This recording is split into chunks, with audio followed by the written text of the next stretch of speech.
So first up today, let's tackle the big one, Brexit. Yeah. So what's going on? What are we going to do about that? We've got 5 minutes to figure it out. So where do we start with that? Let's start again. Okay. Sorry. Coming up, Brexit. Chase Bank hire K2 to audit Zenith in the US. And how does one of the leading agencies and an auditor end up in court?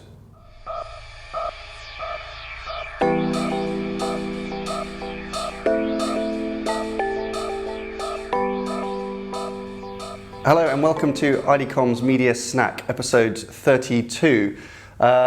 We've got a lot to get through today. We do. What an interesting set of circumstances and some kind of chaos that's going on. We'll start today by talking about Brexit. So that's the UK's referendum decision to leave the European Union, and then what the implications of that might be on our industry. That's right. JP Morgan, a large bank in the US, have hired K2 to go and do an audit of Zenith in the US. Yep.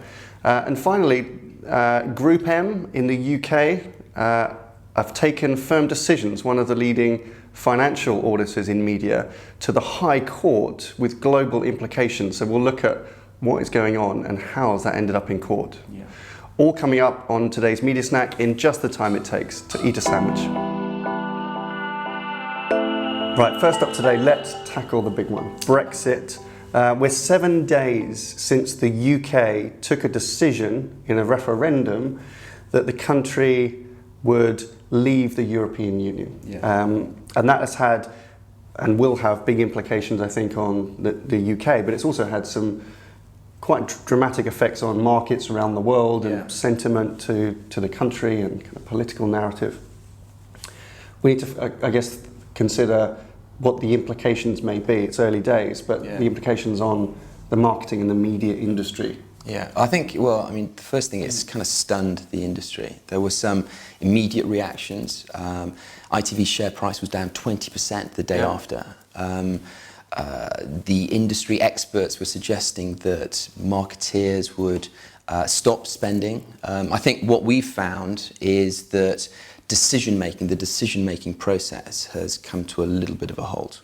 Naturally so, because nobody quite knows what's going to happen. So we found this, I think, in 2010, just after the election, when the coalition came together. There was just inertia in decision-making, which is a frightening thing when it looks to marketing. So what I think the industry is looking for is clear leadership, not least in a Brexit government that can begin to clearly articulate a strategy to navigate Brexit, but also within the marketing community, strong leadership within the CMO community to try and calm the situation down, begin to see the opportunities that are present within the Brexit situation and begin to develop a plan behind it. Because it's quite, I mean, it's been, the general narrative has been quite negative. We've seen the markets crash down and there's kind of this big circle of negativity. It's a danger that can spiral into some form of recession, which would be obviously a terrible thing.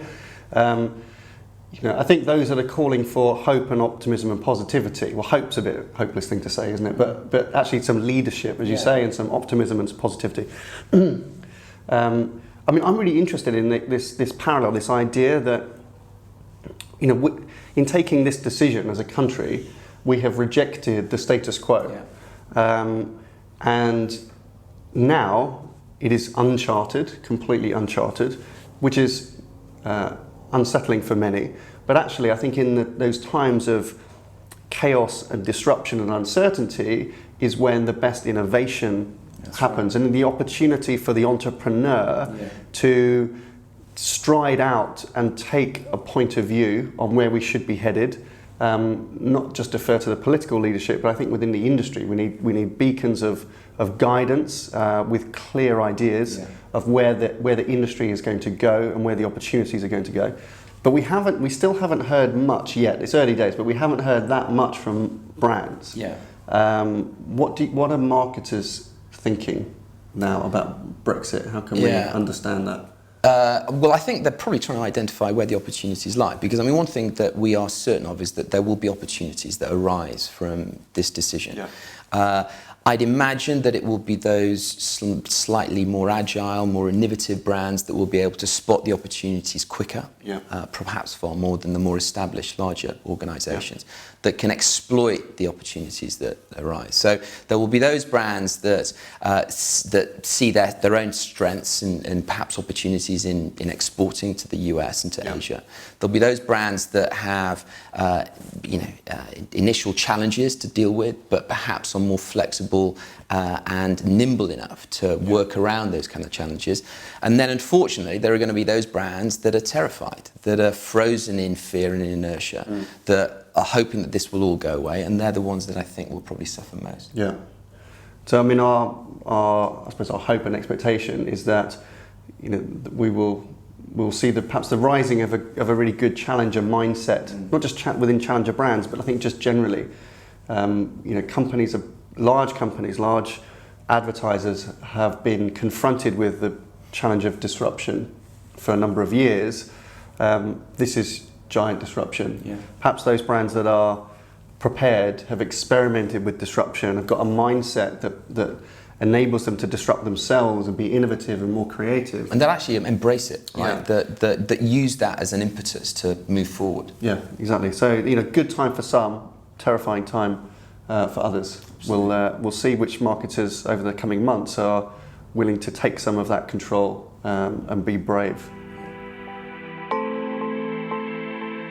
Next up, Chase Bank, which is the retail part of JP Morgan, a massive US bank, have asked K2 and Firm Decisions to conduct a forensic audit of Zenith Opsimedia, Zenith, which is the incumbent agency responsible for Chase. And these were the two companies, K2 Intelligence and Firm Decisions, who were contracted by the Association of National Advertisers to write the recent report into media rebate practice. That's right. And the CMO of Chase Bank is on the board of the ANA. Right, okay. So, she's had, exposure to all of the findings that have gone through the entire process of the investigation. Yeah. And she, as part of Chase Bank, is the first large advertiser that have reacted, I think, to the findings from the report, and have sent the two investigative companies to go and conduct an even more detailed audit of that business from Zenith. So, that's a really big statement of intent, I think, from Chase. So I think there's a couple of really interesting things about this story. The first one is the timing. It's happened pretty quickly after the publication of the ANA's media rebate report, and the fact that the CMO of Chase was very close, you'd imagine, or as close as a marketer probably could be, to the findings of the report say a lot. And in the statements that the advertiser has made, they say that they've put their relationship on hold, so there'll be no kind of future media investments until the audits are concluded, which is really uncommon, unprecedented, I think. Typically when an advertiser is auditing an agency, which they should do anyway, should be a normal course of business, it's business as usual. You protect the relationship, and there's never any suggestion that the two stop working together. It just happens in parallel, doesn't it? Yeah, but I think for an advertiser to suggest they've frozen their relationship, I think you can read a lot into that. Perhaps I think it has much bigger implications for this relationship. Maybe we'll learn more in due course. This to me indicates three things. This is a marketeer that is taking control, that has identified that media is incredibly important, and that it validates the credibility of the K2 report. I think it sets some new behaviours. It'll be interesting to see if K2 are contracted by any other brands. And I imagine that this is going to be, if you've got a brand whose CMO sits on the board of the ANA, making very, very clear statement of intent and action here, you can only assume that will trickle down through other ANA members and then eventually other brands in the US. So maybe this is setting some form of precedent that we'll experience now. We'll wait and see. Okay, so finally up to date, we've talked some quite big stories today. This is another really big one. GroupM, the world's largest media buyer, has issued court proceedings against Firm Decisions, who we were just talking about, who are an audit company and were involved, they're the co-authors of the A&A rebate report. The details of the claim, which you can find, we'll link to it, it's public domain, and it details GroupM's concern that Firm Decisions has come into possession of GroupM information, and they're challenging and questioning the NDA that they've got in place between the two of them. And the challenge that GroupM have got is that they're worried that the information that Firm Decisions has come into possession of could be misused. So they're requesting really the deletion and they want oath that the documents have been deleted and will not be misused. That's right. Firm Decisions hadn't responded to requests for GroupM in order to do that, and so they've issued proceedings in the High Court, which is a kind of unprecedented. We don't often see. Sometimes we see agencies taking each other to court. We saw that over the government media buying operation a couple of years ago. Aegis and GroupM ended up in the High Court here, but agency and auditor is very rare. And it's pleasant and healthy, I think, for the industry at a time when these things just don't need to take place. So Firm Decisions, as you said, the author of A&A, have to be impeccable. They have to be whiter than white in the way that they operate. And from what we've read, GroupM, I think, have got every right to challenge Firm Decisions in the way that they've kind of operated.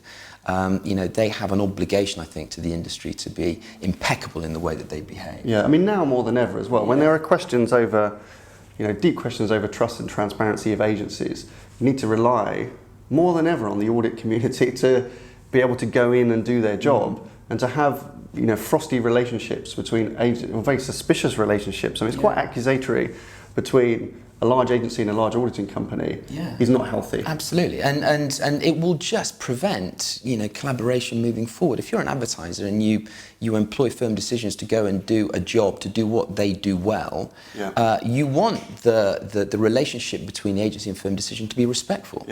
And this is just not helping.